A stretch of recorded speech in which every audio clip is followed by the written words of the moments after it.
حضرت صاحب کوئی شخص اگر یہ چاہے کہ اس کے درجات بلند ہوں دنیا اور آخرت میں اور اس میں عاجزی آ جائے تو اس کو کیا کرنا چاہیے؟ اس کے لیے سب سے بہترین عمل یہ ہے کہ اللہ رب العزت کے دو نام ہیں، یا خافظ اور یا رافع.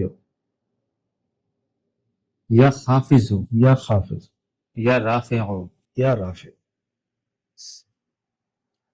ان دونوں کا ورد کثرت سے کرنے سے اللہ رب العزت درجات میں بلندی عطا فرماتے ہیں اور عاجزی پیدا ہو جاتی ہے انسان. یا خافظ عاجزی پیدا کرنے، سبحان اللہ.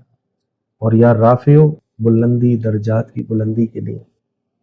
اللہ اس کو آپ متواتر پڑھنا شروع کر دیں، لگاتار پڑھنا شروع کر دیں، آپ میں عاجزی پیدا ہو جائے گی، انکساری پیدا ہو جائے گی، آپ کے درجات اللہ پاک کو. تو اللہ کے ان مبارک ناموں کو بھی ہم وضو بے وضو چلتے پھرتے پڑھ سکتے ہیں؟ کوشش کرنا چاہیے کہ وضو کے ساتھ پڑھیں، وضو کے ساتھ یا کسی نماز کے بعد پڑھ لیں. وضو میں ہر وقت رہنا چاہیے. دیکھیں، اگر آپ ہر وقت وضو میں رہتے ہیں تو اللہ رب العزت آپ پہ مہربانی فرماتے رہتے ہیں. بے شک. ہر وقت وضو میں رہیں، پاک صاف رہیں اور اللہ تعالیٰ کا ذکر کرتے ہیں. اللہ تعالیٰ فرماتے ہیں، اللہ بذکر اللہ تطمئن القلوب، بے شک دلوں کا اطمینان میرے ذکر میں. اللہ کے ذکر.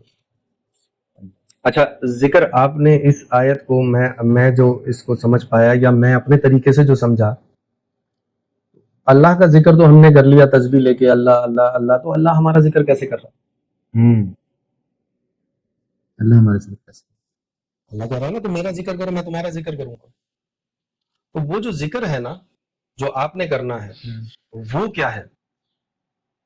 وہ ذکر یہ ہے کہ آپ معاملات میں، یعنی میرا آپ سے کوئی معاملہ ہے، اس میں اللہ کو یاد رکھوں کہ کیسے آپ کو ہینڈل کرنا ہے.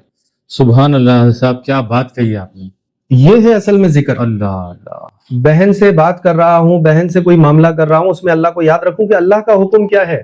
یہ ہے اللہ کا ذکر. پھر اللہ آپ کو یاد رکھتا ہے آپ کے ہر معاملے میں. اللہ اللہ. باپ سے کوئی کسی دوست سے لین دین کر رہا ہوں، کسی دکاندار سے لین دین کر رہا ہوں، کسی باہر والے سے، اپنے کسی نوکر سے، اس میں اللہ کو یاد رکھنا، یہ اللہ کا ذکر ہے. میں تو اس مفہوم کو اس طرح سمجھ پایا ہوں. ہمارے یہاں لوگ تسبیح پڑھتے ہیں، وہ تکرار ہے. بیسیکلی آپ تکرار کر رہے ہیں اس کے نام کی تکرار، کسی بھی نام کی، کسی بھی آیت کی، کسی بھی چیز کی. لیکن جو اللہ کا ذکر میں سمجھ پایا ہوں یہ ہے کہ ہر معاملے میں اللہ کو یاد کرنا، اپنے لین میں، اپنے دین میں، اپنی بیوی کے ساتھ، اپنے بچوں کے ساتھ، اپنی ماں کے ساتھ، اپنی بہن کے ساتھ، بھائی کے ساتھ، دوست کے ساتھ، اللہ کو یاد رکھنا کہ اللہ نے کیا کہا ہے مجھ سے. یہ اللہ کا ذکر ہے بیسیکلی. سبحان اللہ. کیا حضرت صاحب. تو پھر اللہ تعالیٰ آپ کو یاد رکھے گا ہر معاملے میں. آپ رزق کے لیے نکل رہے ہیں، اللہ آپ کو یاد رکھے گا. آپ کچھ لینے نکل رہے ہیں، اللہ آپ کو یاد رکھے گا. آپ جو ہے وہ کسی دشمن کے سامنے کھڑے ہیں، اللہ آپ کو یاد رکھے گا. اللہ آپ کو بڑا کر دے گا اس کے آگے. جس سے اللہ یاد رکھے تو اسے پھر کسی چیز کی ضرورت ہی نہیں ہے. اللہ اللہ. یہ اللہ رب العزت کا ذکر ہے بیسیکلی. ہمارے ہاں چیزوں کو سمجھنے میں جو ہے نا وہ تھوڑا سا مختلف کیا ہوا ہے، لیکن اللہ کا ذکر میں جو سمجھ پایا وہ یہ ہے کہ ہر معاملے میں دنیا کے آپ نے اللہ کو یاد کرنا ہے، یاد رکھنا ہے. یہ اللہ کا ذکر ہے.